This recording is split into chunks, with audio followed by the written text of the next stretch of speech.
Halo sobat semua, selamat datang kembali di channel novel kita. Sebelum kita lanjutkan ceritanya ini, ayo jangan lupa subscribe, like, komen, share, dan nyalakan lonceng notifikasinya agar mendapatkan notifikasi video terbaru ketika Mimin upload videonya. Istri yang dimanja, bab 156. Apa kamu belum puas? Sekarang Ricky Mo sudah sangat terampil melepaskan pakaiannya. Dengan mudahnya dia menemukan titik sensitifnya.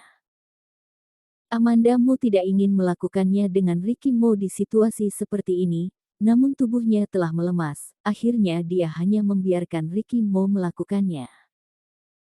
Saat dia melakukan hal ini, gayanya sama seperti biasanya, tidak ada kelembutan sedikit pun, namun sangat berhati-hati tidak menyentuh pergelangan kakinya yang bengkak.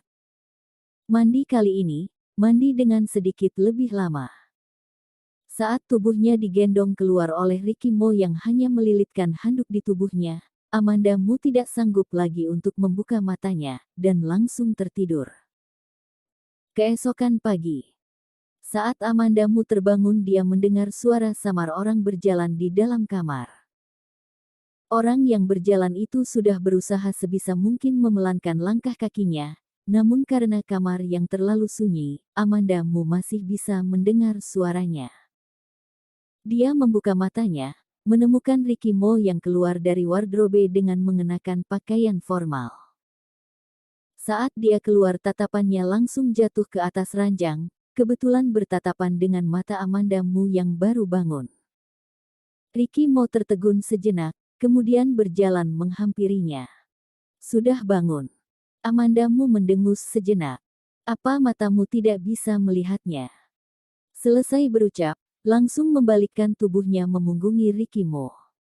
Kemarin malam saat pulang, dia dalam suasana hati yang buruk, tapi Ricky Mo masih saja.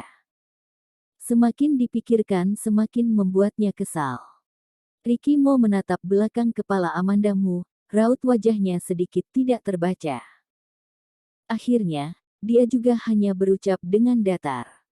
Aku harus pergi dulu, ada urusan, tapi akan kembali dengan cepat. Amanda Mo membalas dengan datar. Oh. Ricky Mo tidak menyukai sikapnya yang seperti ini.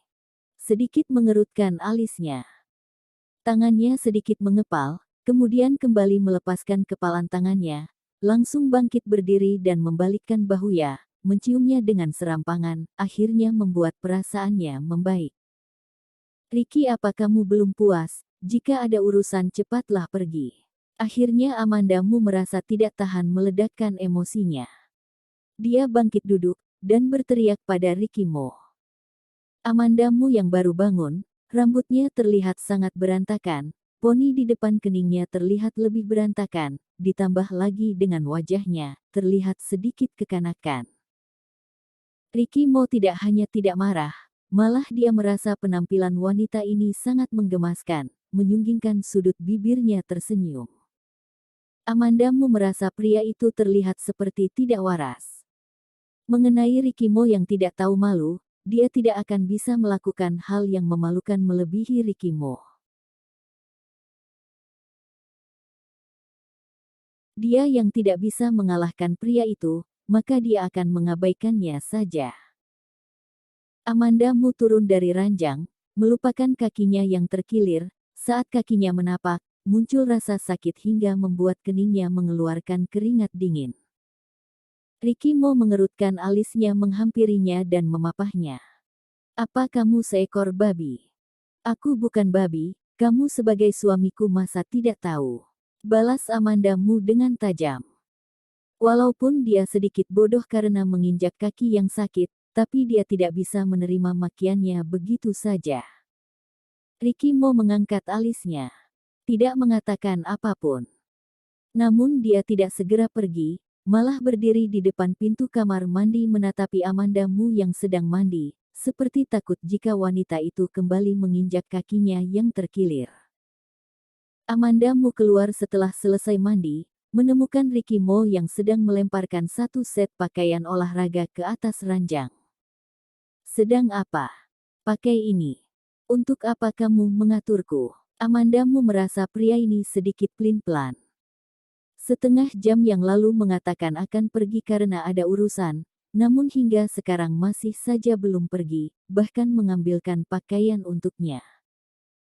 Ricky Mo tidak berucap apapun, hanya menatap lekat padanya, iris matanya yang hitam terlihat dalam, menatap Amanda Mu yang sedikit tidak menurut. Memikirkan hal ini, dia merasa pagi ini dirinya bertindak sangat semena-mena di hadapan Ricky Mo, yang terus melawannya, namun pria itu malah tidak marah sedikitpun. Apa karena masalah kemarin, dia merasa bersalah, jadi membiarkannya seperti ini. Saat dia sedang tenggelam dalam pikirannya, tiba-tiba terdengar suara pintu kamar yang dibuka. Amanda Mu mendongakkan kepalanya, melihat bayangan Ricky Mo yang menghilang di balik pintu. Akhirnya pergi juga. Akhirnya Amanda Mu memutuskan untuk mengenakan pakaian olahraga yang diberikan Ricky Mo. Pakaian olahraga yang longgar, ditambah lagi tipe untuk musim dingin. Saat dipakai dia terlihat sangat gemuk, tidak terlihat cantik sama sekali, namun dia hanya bisa mengenakan pakaian ini. Saat turun ke bawah, ruang tengah terlihat kosong. Namun, dengan cepat muncul seorang pengawal entah dari mana. "Nyonya muda, kamu ingin makan apa?" "Terserah." Amanda Mu tertegun sejenak, gayanya mirip seperti Ricky Mo. Amanda Mu duduk di depan meja makan, sambil menelepon Lucy Sen.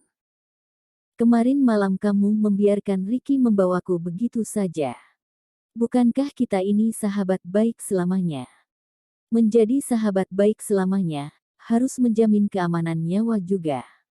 Sekarang Ricky itu bosku, jika aku berani melawannya, bukankah dia akan langsung membunuhku? Mungkin dia dan Lucy Sen hanya sahabat palsu. Kedua orang itu saling melemparkan ejekan sejenak, kemudian menutup telepon. Muncul sebuah notifikasi di handphonenya. Amanda Mu melihatnya sejenak, menyadari ada orang yang ingin berteman dengannya di aplikasi chatting. Foto profilnya adalah foto lautan lepas, nama panggilannya hanya satu kata, si. Jari tangan Amanda Mu terhenti sejenak, kemudian mengabaikan perasaan ragu yang muncul. Sepertinya dia dapat menebak siapa orang ini. Masalah kemarin malam, membuat Amanda Mu merasa sedikit muak pada Peter Si dan Ricky Mo. Setelah merasa ragu sejenak, akhirnya Amanda Mu memutuskan untuk menerima pertemanannya. Saat sudah menerimanya, dengan cepat, Si mengirimkan pesan padanya. "Amanda, aku Peter Si." Amanda Mu tidak langsung membalasnya, Peter Si kembali mengirimkan pesan padanya. "Masalah kemarin malam, aku minta maaf, tidak akan terjadi lagi. Apakah kamu dan Ricky baik-baik saja?" Dia mengirimkan 3 pesan sekaligus, Amanda Mu tidak membalas semuanya. Sebenarnya dia tidak tahu apa yang terjadi. Beberapa saat kemudian, Amanda Mu membalas. Akhirnya dia mengerti mengapa Ricky Mo sering membalas pertanyaan dengan, mudah dan praktis, dan juga bisa menghindari situasi canggung yang tidak diinginkan. Peter Si. "Baguslah kalau begitu. Aku ingin mencari waktu untuk mentraktirmu dan Ricky makan." Kali ini, tanpa berpikir panjang Amanda Mu berucap. "Masalah ini kamu tanyakan saja pada Ricky." Amanda Mu menatap handphonenya dengan sedikit tidak fokus. "Kakak Amanda." Terdengar suara Charles Mo dari belakang tubuhnya. Amanda Mu menolehkan kepala menatapnya. "Apa sudah makan?" Charles Mo menguap sejenak kemudian duduk di hadapannya. "Sudah. Tadi pagi dia sudah makan, kemudian kembali tidur di kamarnya."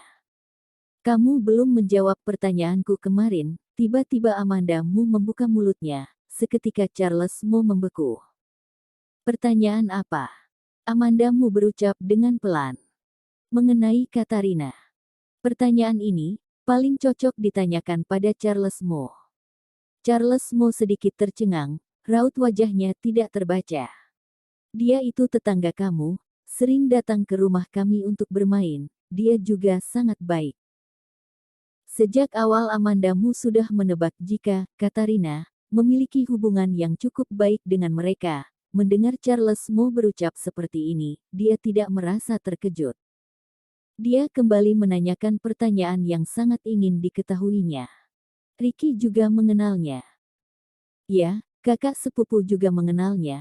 Saat itu kakak sepupu dan kakakku, dan juga dia, seperti tiga sekawan, mereka sangat baik padanya. Selesai Charles mau berucap, dia baru menyadari sepertinya dirinya mengatakan hal yang tidak seharusnya dia ucapkan. Bersambung.